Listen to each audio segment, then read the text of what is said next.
He's here. Tony Curtis. Thank you. Give me your hand.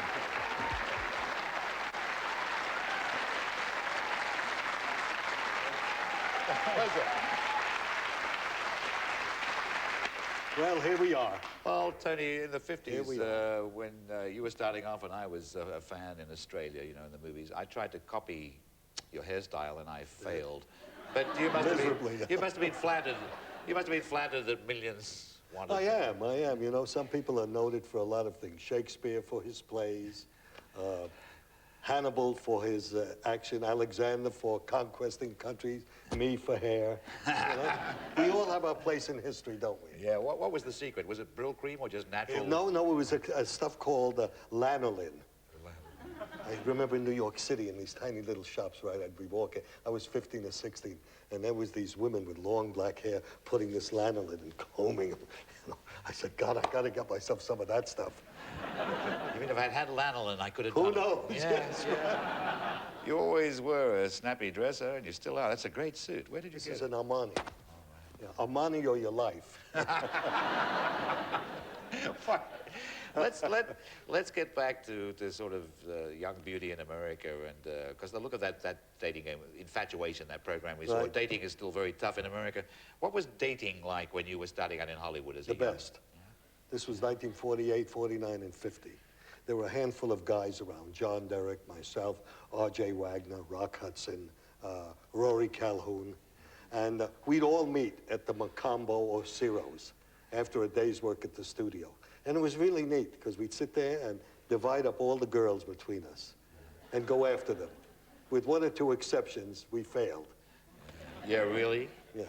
Yeah, it sounds like I was But right. it was nice. It was nice for everybody, for the girls as well as the guys. You know, it was a really an elite group of young people who were on the contract to a studio. That's what separated everybody. Tell me about the Macombo, you know, because I used to dream of going. I used to read about you in the Macombo. Macombo was the best. May I share this story with you all? It's, in the Macombo, it was a small nightclub with a small dance floor, a band, a bar, and across one wall was cages with these yellow canaries. 50 or 60 of them, and they all sat on these tiny little pedestals, these little yellow canaries. So we'd go in, and the place was crowded. Everybody's drinking, smoking. Well, you know, these poor canaries can only take so... Didn't they use canaries down in the mines? Right. Well, they used it at the Macombo. And this is the truth. I was sitting there one night with my first wife, Janet, and watching what's going on, and I just happened to look at the cages, and one of those poor little canaries just dropped off the ledge and hit the bottom and just lay there. I saw the waiter come up. He looked around, and under his jacket, he had a little fishnet. And he scooped up this dead bird, stuck it under his arm, and left. Another guy came in and put in another yellow bird. That's Hollywood. Some make it and some don't. When you were starting off, you were fresh out of New York. Did the studios try to get rid of that New York accent? They certainly did. For some reason, they thought it was something that people shouldn't talk with a New York accent. I don't understand it. You know, here I is in my wonderful country that I love, England, and when an Englishman plays a Roman, nobody says anything about it. But if an American plays a Roman, they say, Romans don't talk like that. There was a teacher at MGM who was a speech coach. Her name was Mrs. Fogler. And Bob Palmer, who was the head of casting, in a very indirect way, let me know that my speech was not acceptable. Or he said to me, why don't you go and see Mrs. Fogler? Perhaps she can help you with your speech.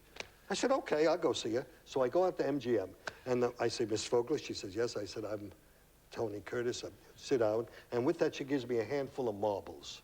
She says, put them in your mouth. So I shoved all these marbles in my mouth. I promptly swallowed one. And then she said to me, say the rains in Spain fall mainly on the rain. And I did that for an hour. I spit out whatever marbles were left. I went back to Universal, and there's Bob Palmer. So he says to me, how did your speech classes go? I said, perfect. I'll never say 33rd Street and 3rd Avenue again. How did Miss Fogler do after that? Well, she left soon after that. I loved your autobiography. And Thank you. it really faces the harsh truth about Hollywood, like really brutal facts, like you started off, you were a kissing instructor. What's a kissing instructor? Well, I tell you what I did. I'll share it. I hope you don't mind me. You know, there were these beautiful girls put on the contract every 2 or 3 weeks. And I was on the contract, and so everybody had to go to dancing classes, speech classes, fencing classes, horseback riding classes. So I came up with the idea of kissing classes. So I'd go up to this beautiful young woman who was just put on the contract. I'd say, "Hi, my name is Tony, and I'm the kissing instructor." I said, "Tonight, let's practice it. You kiss differently on the screen than you do in personal life." I got a few kisses that way. There's a lot of guys in Hollywood that don't know it, but they can thank me for the wonderful marriages they've had. At the time, were you offended at being put forward as a sex object? Hollywood stud muffin, as they called you? It didn't bother me one way or the other. I liked it. Yeah. I think I would have liked it too. I certainly dreamed of it. Well, I used to watch your career, and I thought, yeah, I could do that. I could do that. I presume you were joking when you said your contract actually stipulated affairs with all your leading ladies. Well, you know, there was a lot of small little writing, tiny little stuff. And I was absolutely sure it meant that if I worked in a movie with a leading lady, there was no reason why we couldn't have an affair. And I did, with the exception of one of my leading ladies, Jack Lemmon. It was not quite my type. Let's get to Some Like It Hot, because one aspect of that film which is seldom discussed is that you are disturbingly convincing as a woman in Some Like It Hot. Yes, somewhat. Yeah, yeah. Do you think, Isn't everybody? Yeah. Did you bring out a hidden feminine side of your nature you didn't know you had? I don't know about that. Yeah. I liked it. Yeah. I enjoyed it. Well, you don't break out of character to prove that you're doing it, which quite a lot of people do. Well, in drag you see, roles. the film was an important film in that sense. When Billy Wilder told me the story, he said, 2 guys see a murder, have to dress up as girls so they don't get killed. So, you know, that puts a tempo, a frame around the environment that doesn't allow you to not try to pass as a woman. It's important.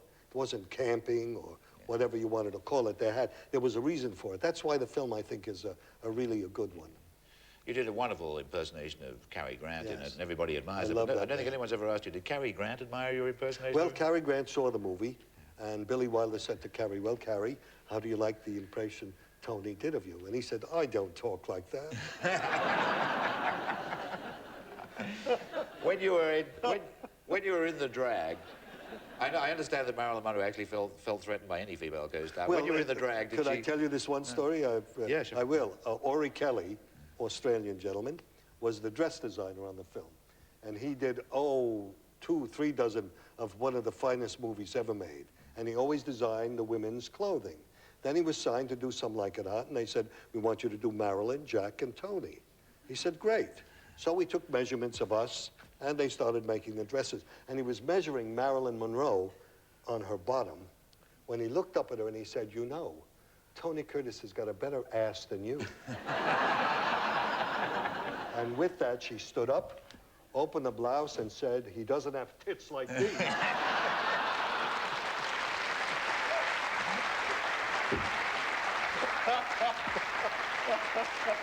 Excuse me, please. You probably saw we had Super Dave on earlier, great stuntman. Yeah. Now, in your early pictures, you did a lot of jumping around in tights. I did. Did you do your own stunts? I did a lot of my own stunts. I feel that they're integral to the part. Yeah. Do you know? That's like asking someone else to do your voice. That's like asking someone else to wear somebody else's clothing. When an actor can do as much of his own action stuff, his body language is the same. A double can't double that, you know? For a couple of shots, you know, you can't do everything. You know, you can't fall out of airplanes, or you can't really get hurt. It's pretty dangerous anyway, isn't it? Especially Well, it is dangerous. The fencing and stuff, Purple Mask and stuff. I got stabbed in the mouth in that one. What, the sword went in the mouth? Yeah, right in here, in my cheek. That was Universal Pictures. I spit out a mouthful of blood. They didn't even stop shooting. They put a flesh-colored Band-Aid on, and there I went talking. I once, before I did, first Western I was in was called the Kansas Raiders. The only horse I ever saw was in New York City pulling ice wagons. And there I am dressed like a cowboy. They throw me on this horse, and off we go. I fall off the horse, and the horse takes off.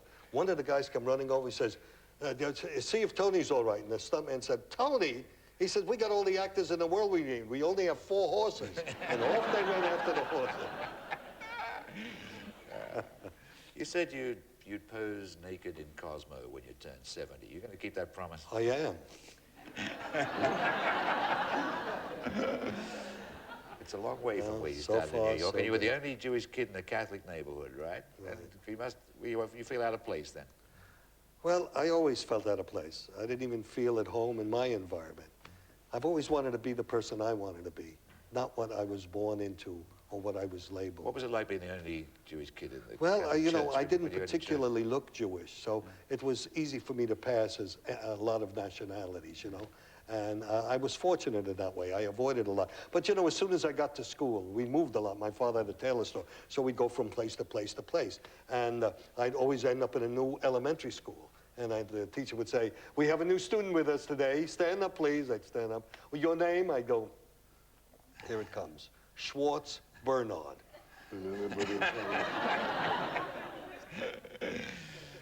What about with the Catholic Church? Did you know what to do? Well, I had an experience. May I tell you this little story?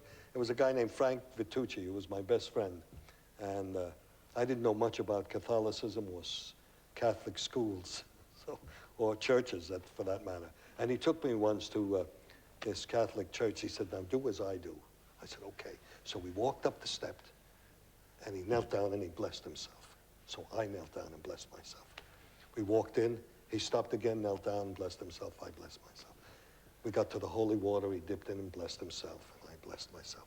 We walked down the aisle, he dropped to his knee and blessed himself, I blessed myself.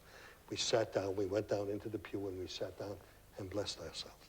We're sitting there quietly when all of a sudden he went, he says, hey, Bernie, did you fart? I said, no, should I? Excuse me, I'm sorry. I don't mean to tell stories like that, but...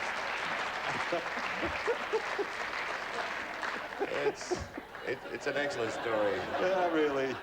That's what us boys are like, Yes, aren't we? it places in context.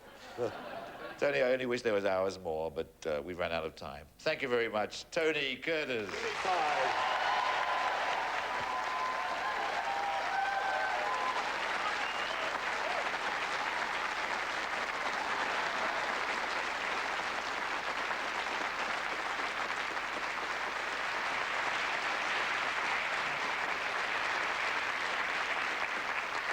We had to stop there because throughout